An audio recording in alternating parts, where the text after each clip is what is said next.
Подписи кавказских муфтиев под важнейшим документом. Сегодня во Владикавказе религиозные лидеры СКФО одобрили социальную доктрину российских мусульман. Ранее ее уже подписали 4 главных муфтия страны. Многостраничный документ около 4 лет разрабатывали богословы, ученые, муфтии со всей страны. По сути, доктрина утверждает те же принципы, что и Коран. Ее составили для того, чтобы донести до каждого, что ислам – это религия мира, а не войны. В нынешней мировой обстановке это как никогда важно.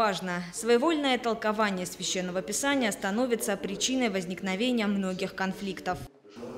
Суть доктрины социализации мусульман – это семья, это отношение к общественности, отношение к человеку, отношение к труду, экономическая взаимосвязь, запреты, порицания. Целый пакет моральных, нравственных прав, которые заключены в Коране и в Сунне пророка Мухаммада, саллаллаху алейхи вассалям.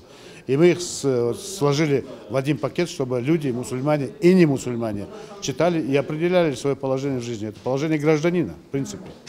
В новой доктрине прописано все, как жить, молиться, относиться друг к другу. Отдельная глава о сосуществовании с представителями других религий. Четко прописано, приверженность другой вере не должна препятствовать хорошим взаимоотношениям. Много внимания уделяется понятию джихад. В доктрине пишут, убийства, покушения и взрывы не имеют ничего общего с исламом. Именно поэтому необходимо максимально плотно работать с молодежью. Они больше всех подвержены влиянию радикалистов. Об этом на встрече с муфтиями говорил и временно исполняющий обязанности главы Северной Осетии Тамерлан Агузаров. Молодежь, которую мы должны воспитывать в духе уважения к старшим,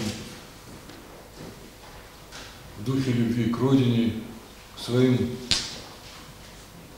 младшим, к уважению к традициям, обычаям, которые существуют на Северном Кавказе.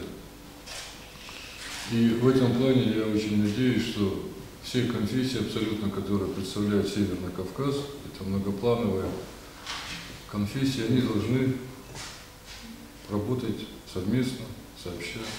Подписанная доктрина – большой шаг на пути к мирному сосуществованию народов Северного Кавказа. В нынешней обстановке вопросы консолидации общества выходят на первый план. Необходимо работать сообща не только представителям всех конфессий, но и чиновникам. Яна Гагиева, Заур Цеов, Осетия ТВ.